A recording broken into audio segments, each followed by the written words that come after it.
पहली होती है प्राइमरी मेमोरी। कौन सी मेमोरी? हाँ, चार्ट बनाना शुरू करिएगा, लिखिएगा प्राइमरी मेमोरी। हम इसको मेन मेमोरी के नाम से भी जानते हैं।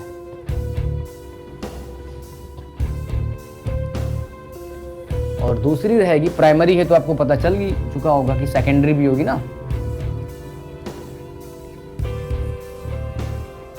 सेकेंडरी मेमोरी, ठीक है। यहां से समझ में आ गया था ना ये क्या चीज है। अब ये दो प्रकार की है, एक कौन सी? प्राइमरी मेमोरी, और दूसरी कौन सी? Secondary memory. सवाल है प्राइमरी मेमोरी या मेन मेमोरी कहें किसको? किसको प्राइमरी बोलेंगे और किसको क्या कहेंगे? सेकेंडरी बोलेंगे। माइक्रो प्रोसेसर का नाम बताया था ना मैंने। माइक्रो प्रोसेसर क्या करता है? हाँ, माइक्रो प्रोसेसर क्या करता है? डेटा को प्रोसेस करता है। सही देखियो ना माइक्रो प्रोसेसर की नहीं? देखो इस समय मेरे पास ये मदरबोर्ड है, डेस्कटॉप का क्या है ये? मदरबोर्ड है, और इसमें क्या लगा है? ये माइक्रो प्रोसेसर। तो ये क्या करते हैं? सारा कैलकुलेशंस का काम करते हैं, सारी गणना इनके पास होती है। हम लोग गणना करने की मशीन इसको बोलते थे ना, तो सारा कैलकुलेशन माइक्रो प्रोसेसर करता है, और सब कैलकुलेशन 0 और 1 में होगा। किसमें होगा? तो इनको चाहिए क्या? डेटा ना। तो डेटा कहां से मिलेगा इनको? ये डेटा को प्रोसेस करेंगे प्रोग्राम के अकॉर्डिंग, तो इनको डेटा कहां से मिलेगा? इनको डेटा मिलेगा, बोलो भाई, मेमोरी से मिलेगा। किस मेमोरी से मिलेगा? आप कहोगे सर इन दोनों में से मिलेगा, लेकिन इन दोनों में से कोई एक मेमोरी ऐसी है जो इससे डायरेक्ट कनेक्टेड होगी, बाकी इनडायरेक्ट कनेक्टेड होंगी। बोलो, तो प्राइमरी मेमोरी क्या होंगी? ऐसी मेमोरी जो माइक्रो प्रोसेसर से क्या हो? डायरेक्टली जुड़ी हुई हो, उसे हम कहते हैं क्या? Primary memory. तो लिखना शुरू करिएगा, पहली बनाइएगा। पहले समझ लो यहां पे प्राइमरी मेमोरी कहा किसे जाए। तो ये रहा हमारा क्या? मैं एमपी लिख रहा हूं, मध्य प्रदेश मत समझना। क्या है ये? माइक्रो प्रोसेसर, ठीक है। और इनको जो डेटा उपलब्ध कराएगा हमारे पास मेन मेमोरी में आएगी अभी रैम। लेकिन मैं चाहता था पहले ये समझें कि इसको क्या कहेंगे। तो इनको डेटा कहां से मिलेगा? यानी रैम से मिलेगा, यानी मेन मेमोरी से मिलेगा। तो मैं कह रहा हूं कि वे मेमोरीज, प्राइमरी मेमोरी के बारे में आपको लिखना है कि वे मेमोरीज जो माइक्रो प्रोसेसर से कैसे कनेक्ट होती हैं? डायरेक्ट कनेक्ट होती हैं। क्या कहलाती हैं? प्राइमरी मेमोरी कहलाती है। इसके पीछे क्या होगा? इसके पीछे होगा हमारी सेकेंडरी मेमोरी। इसके पीछे रहेगी सेकेंडरी मेमोरी। अच्छा जरा सोच के बताइए, क्या ये हमारी जो प्राइमरी मेमोरी है, क्या ये इंटरमीडिएट मेमोरी नहीं हो गई? बोलिए, हुई ना? तो ये इंटरमीडिएट एक्सेस हो जाता है किसके लिए? प्रोसेसर के लिए। पहले डेटा यहां से इसमें आएगा और यहां से फिर कहां चला जाएगा? ठीक है, तो पहले ये डिफाइन करिए इसके बारे में। A memory which is directly connected to the microprocessor, a memory which is directly connected to the microprocessor, a memory which is directly connected to the microprocessor is called the primary memory. Primary memory. एक और बात लिख लीजिएगा, it is used for intermediate access. It is used for intermediate access of data by the processor. Of data by the क्या? Processor. Of data by the processor. Hindi में लिख लीजिएगा, वे memory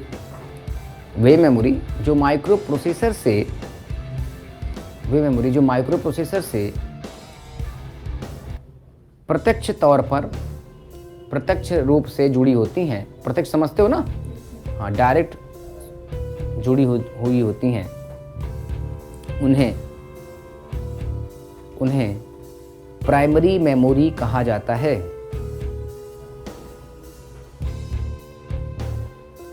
primary memory कहा जाता है। ठीक है यहां तक। इंटरमीडिएट माने क्या होता है? माध्यमिक। और देखो एक वर्ड और एक वर्ड में आपको और बताना चाहूंगा। हम लोग एक्सेस शब्द का खूब उपयोग करेंगे, ACCS का। किसका? इस शब्द का उपयोग बहुत ज्यादा होता है। तो इसका मतलब होता है रीड करना या फिर क्या करना, राइट करना। क्या करना? मेमोरी में डेटा या तो राइट किया जाएगा या फिर क्या होगा, अगर पहले से मौजूद है तो फिर क्या होगा, रीड होगा। आप अपनी कॉपी पर इसको समझ लीजिए कि एक तरह की मेमोरी है। तो अभी क्या कर रहे हो, राइट कर रहे हो। जब कभी समय मिलेगा तो क्या करोगे, ठीक है, तो राइट और क्या करेंगे, रीड करेंगे। तो इस वाले शब्द का मतलब ये वाला रहेगा। ठीक है, ये ध्यान रखना। तो ये दूसरी लाइन में मैंने क्या कहा था कि ये एक इंटरमीडिएट एक्सेस होता है। किसके लिए? माइक्रो प्रोसेसर के लिए, क्योंकि माइक्रो प्रोसेसर को करना है डेटा को प्रोसेस, और ये डेटा कहां से प्राप्त करेंगे, रैम से। ठीक है, आगे बढ़े। अब प्राइमरी मेमोरी में भी दो तरह की मेमोरी होती है। कौन कौन सी? जो सबसे ज्यादा चर्चित नाम है वो है क्या, रैम। रैम और क्या, रोम।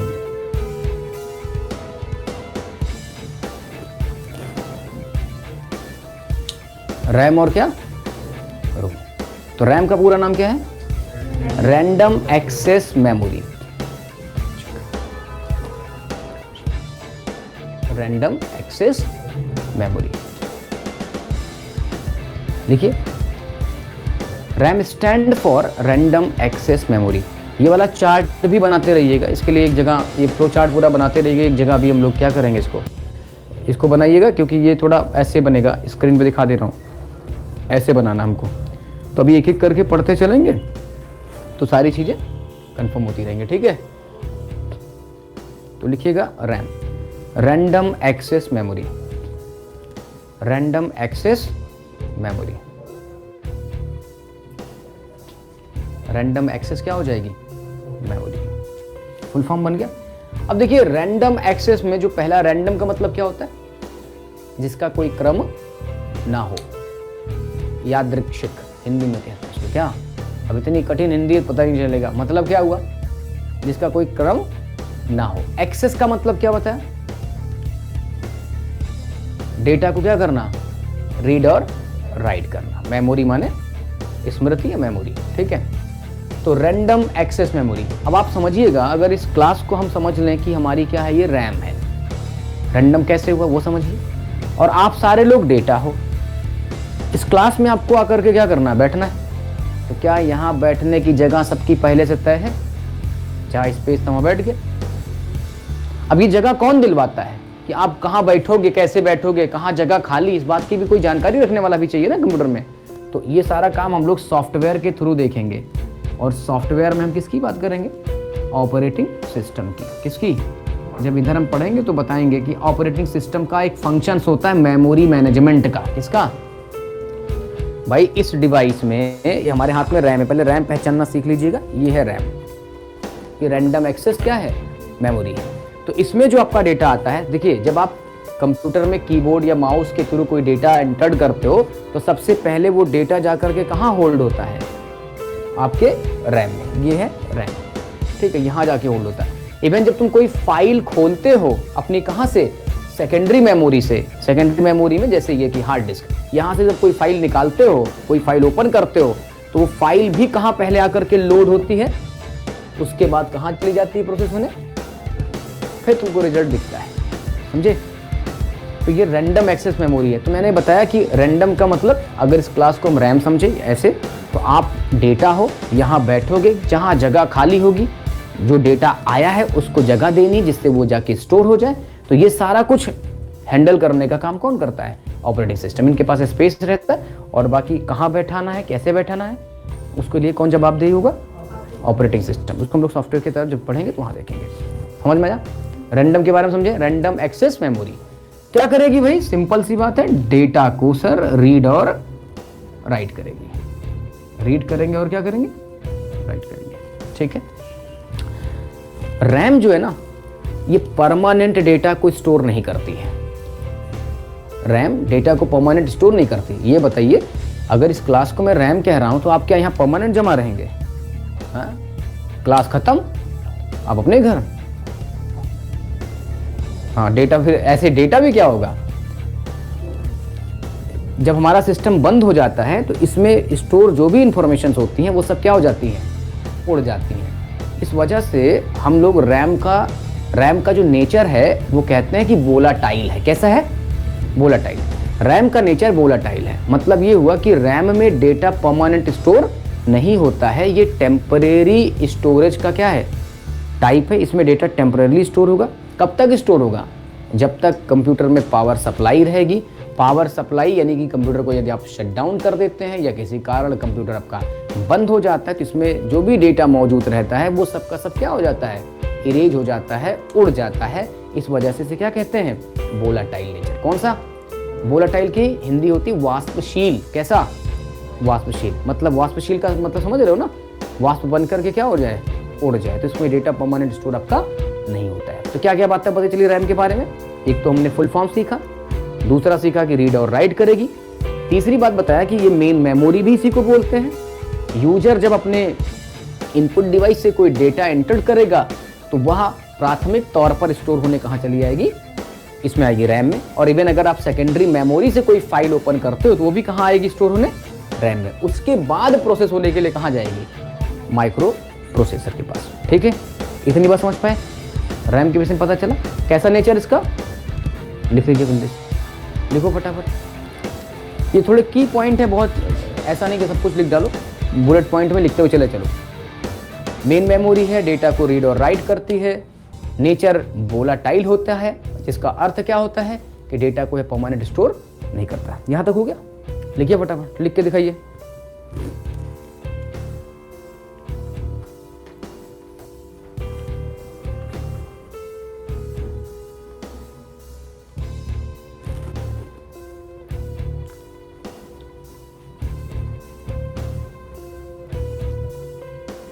हो गया?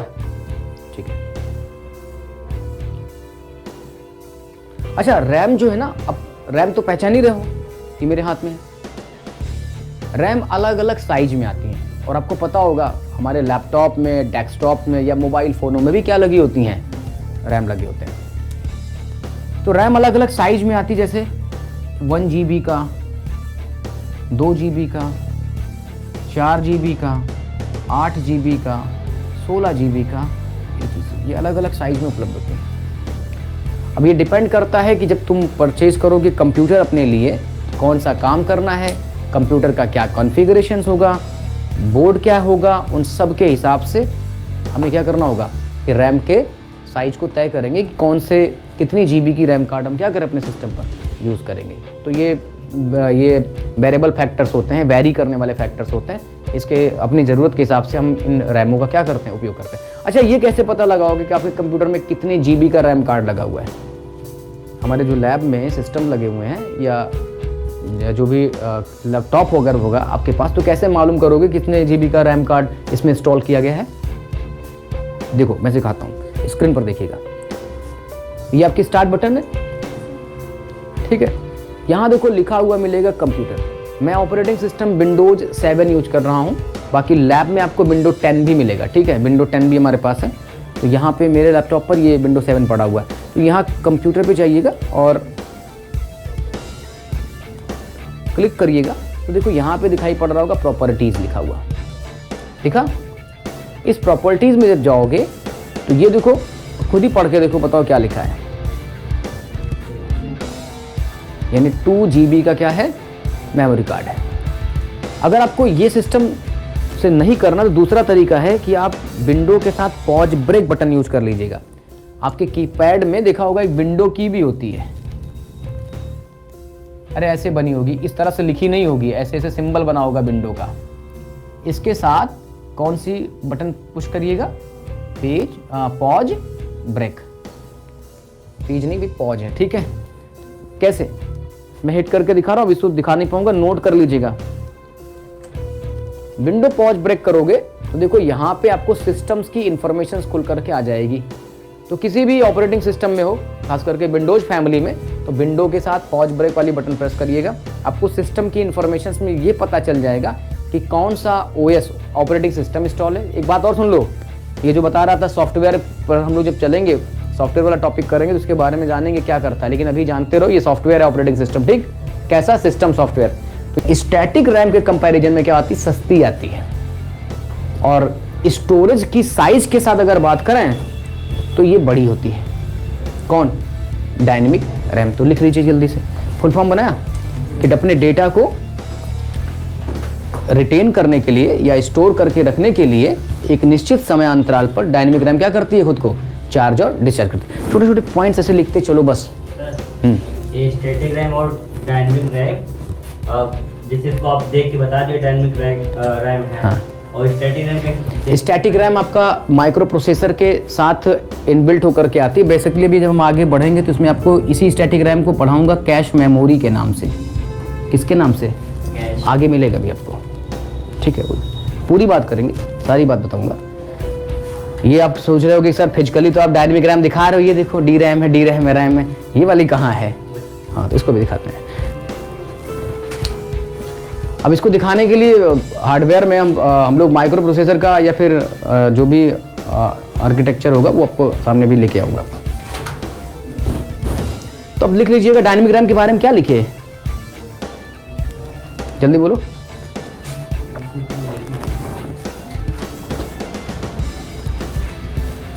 लिखा इसको, वो इमेज सर्च करके दो डायनेमिक रैम का, स्टैटिक रैम का।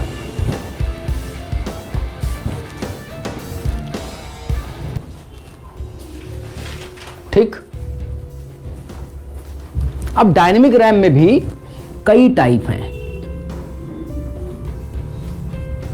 अच्छा, ये सारी जो रैमें होती है ना, अलग अलग फ्रीक्वेंसी पर काम करती हैं। तो अभी मैं जो नाम लिखने जा रहा हूं इसके लिए मैं आपको काम दूंगा, आप ढूंढ के लाओगे। DDR1, DDR क्या 2, DDR3, DDR4। फुल फॉर्म बना लीजिएगा सबके। Double data refresh rate 1, double data refresh rate 2,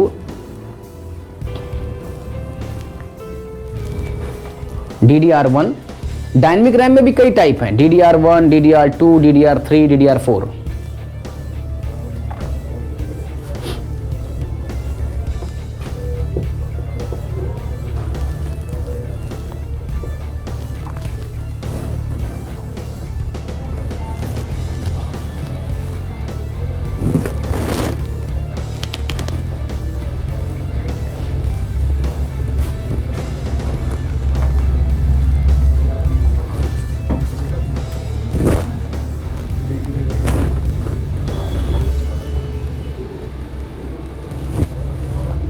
क्या लिखा?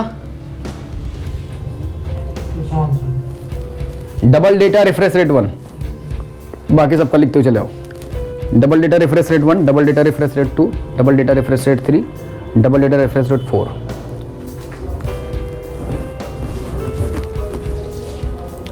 इसमें ढूंढो, इसमें तो प्रोसेसर के साथ आएगी।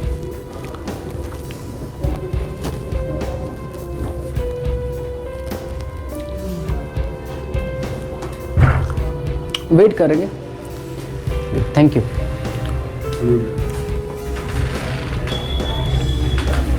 ये लो, लिख लिया इसको। बाकी इस पे भी ढूंढवा के मैं आपको दिखा रहा हूँ इसको। वैसे मैंने ढूंढ दिया है, ये मेरे पास है, ठीक है। ये स्टैटिक रैम है। अभी स्टैटिक रैम का सिस्टम थोड़ा और समझेंगे, पहले पढ़ेंगे हम लोग कैश मेमोरी, उसके बाद मैं आपको बता पाऊंगा। मदरबोर्ड में अगर आप पूछोगे हमसे कि सर दिखाओ स्टैटिक रैम कहाँ पे है, तो भाई आप लोग इसको मैं पास कर दे रहा हूँ, देख लीजिएगा ये वाली है, ठीक। अब इसमें भी कैश मेमोरी जब हम लोग पढ़ेंगे तो कई लेवल हैं, L1, L2, L3, तो आने वाली क्लास में बताऊंगा। जिसको देखने का मन है अभी देख लो, बताना ये कौन सा बोर्ड है, पहले ये तो बता दो। डाटर बोर्ड, फादर बोर्ड नहीं होता है कंप्यूटर में, क्या होता है? मदरबोर्ड। तो मदरबोर्ड होता क्या है? तो मदरबोर्ड में हमारे जो भी इक्विपमेंट हैं उन सबको ला करके इस पर क्या कर दिया जाता है? जोड़ा जाता है। ठीक है, तो दिखा दो सब लोगों को। इधर भी लिखना शुरू करो, हम आपको भेज रहे हैं, इधर नोट भी करना शुरू करो। स्टैटिक रैम देखिए हो, खाली हवा में होगी बात, पहचाने? अभी पहचानवाऊंगा भी एक लोग से।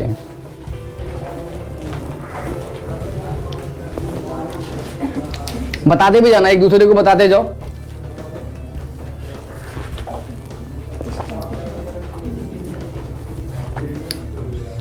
ठीक है, खाली किताबों में ना पढ़े, प्रैक्टिकली देखें अभी आप लोग। ठीक, और अगर आप उसको चाहते हो बनाना सीखना होगा तब आपको कंप्यूटर हार्डवेयर का कोर्स करना पड़ेगा। तब इन सबको आप रिपेयर करना, इनको ठीक करना, इनको असेंबल्ड करना, ये सारे काम सीखोगे, वो हार्डवेयर इंजीनियरिंग हो जाएगी। ठीक है, तो एस रैम के बारे में क्या लिखोगे? सर स्टैटिक रैम होती है। अच्छा, इसमें ये चार्ज और डिस्चार्ज का झंझट नहीं है, इनके अपने डेटा को बचाए रखने के लिए खुद को चार्ज और डिस्चार्ज करने की कोई ज़रूरत नहीं होगी। बोलो, बात समझ में आई? फिर क्या लिखोगे कि ये महंगी होती हैं और साइज में जैसे इसमें लगा था ना 2 GB 4 GB 8 GB का, वैसे नहीं आती हैं, ये कम साइज की आती हैं। और स्पेशली आपको इसके अंतर्गत पढ़ना क्या है? Cache memory. क्या पढ़ना है? Cache memory. लिखते कैच हैं, पढ़ते कैश मेमोरी हैं, कैश मेमोरी। ठीक, इसके बारे में बात होगी आगे वाली क्लास में। ठीक है, that's all, thank you. Like, share और कमेंट करना मत भूलना। अगर आपने सब्सक्राइब नहीं किया तो काला कौवा काटेगा। बाय।